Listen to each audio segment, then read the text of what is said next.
Oh man, this is gonna be so cool. He's dead, game's over, go home. He's trying to eat that kid's finger. This is actually a sequel to the zombie Yakuza game. It's also a JRPG adaptation of Lies of P. Sorry, Lies of Pi. Sorry, Life of Pi. Why aren't there any more good pirate games? No, it's a perfectly valid question. In all of gaming history, I count 2. The creatively named Pirates and its eventual remake, also called, perhaps unhelpfully, for cataloging purposes, Pirates, and that one Assassin's Creed game nobody liked the Assassin's Creed part of the game for. Come on, I know all this already. Where's my ship and talking parrot? Also, I guess this one if you're sociable and have no trouble making small talk with total strangers while waiting in a buffet line. Wood. お水これは店のおごりだからこちらはモアナ姉ちゃん Not this, because Link never contracted scurvy and you can't really rob anybody in it. Oh look, it's a Caribbean Yakuza shakedown. Seriously, where the f is my ship? What did I pay 50 bucks for? Where the f is my ship? This is just a Yakuza game. It boggles the mind because you'd think it'd be obvious. GTA makes oodles of money and its canonical prequel like $69, which is also oodles of money when adjusted for inflation. But a Pirates game is really just GTA with the horses and cars replaced with boats and the open world flooded with water. You'd think it'd be a no-brainer. Hey look, it's Hey Hey. Sorry I killed Hey Hey. I'm just so bored. Where the hell is my Pirates game? And then it starts lecturing me about the dangers of eating bats because I assume work on this game began during COVID and persisted throughout until release.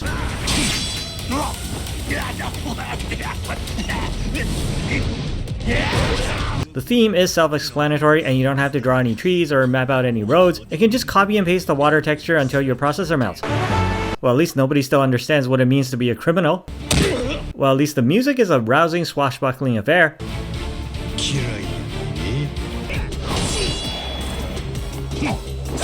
Well, at least the mid-battle QTEs are still amazing to look at. Finally! Pirates with smartphones, the makings of a global superpower, and listening to disco while pillaging.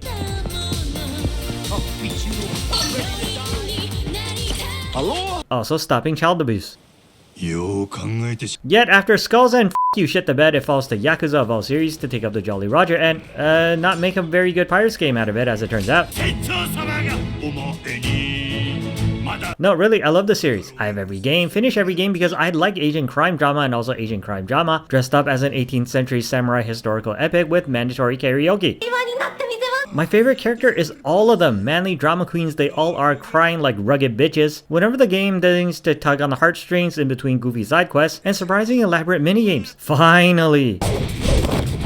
Yes, I'm gonna show you all of these. Yes, it is because they're really, really cool. No, it's probably not all of these because I'm only gonna unlock whatever comes my way. I'm not a crazy 100%er. One of the minigames, as is tradition, is usually promoted as a headline attraction and gets more attention and budget than the rest, which all have to subsist on the same reused assets going back at least a decade now. And unfortunately, that minigame is the Pirates minigame in a Pirates game, where being a pirate should not have been a minigame.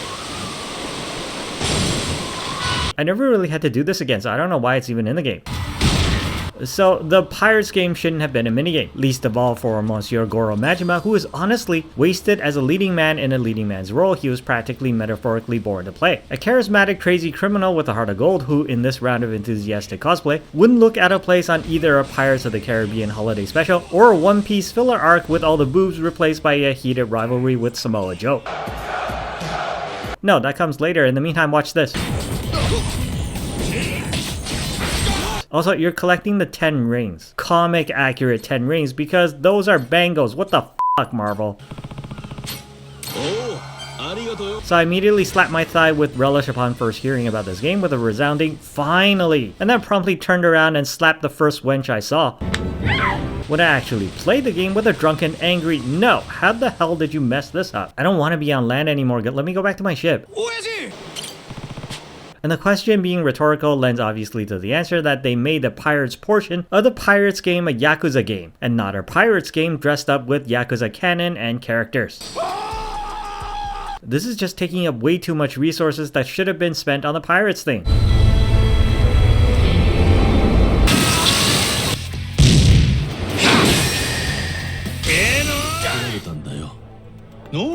Look, never mind the pretty okay to good story. Goro gets amnesia, befriends the younger brother of a Samoan Disney princess, becomes the king of the pirates and traverses the Grand Line just to find the Fountain of Youth to cure said child of asthma.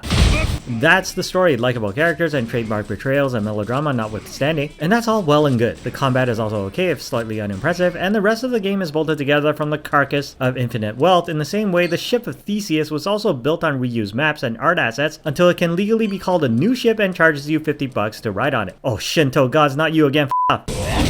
Okay, seriously, I've been here a while. When can I go back to my ship? Okay, somebody answer me, what is the Japanese obsession with segways? What? Seriously, do I even have a ship anymore? Oh, you f***er. Yeah, I beat up a completely different guy than the animal abuser. What of it? He had it coming. It's America. This isn't illegal if you do it to a brown person. So, when can I stop fighting assholes and get back to my ship?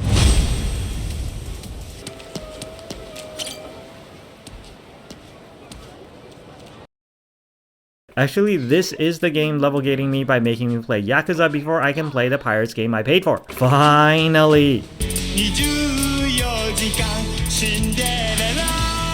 No, you can't come with us, we're vegetarians.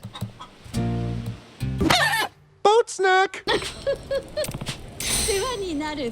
Yet the main attraction commits the ultimate seafaring sin of not being an open world at all. The maps are all separate. The Yakuza style of here's a little area with stuff in it and people to punch, substituted verbatim for here's some water with ships to shoot.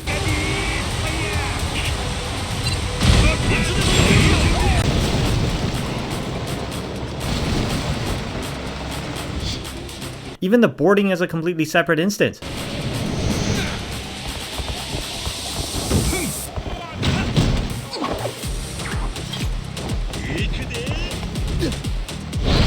I told you he's in this game. This really doesn't happen enough.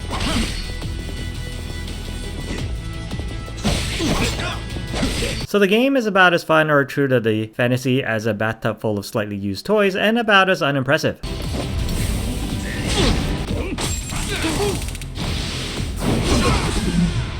There's no sense of actual travel or scale of the ocean, which makes traversing fun.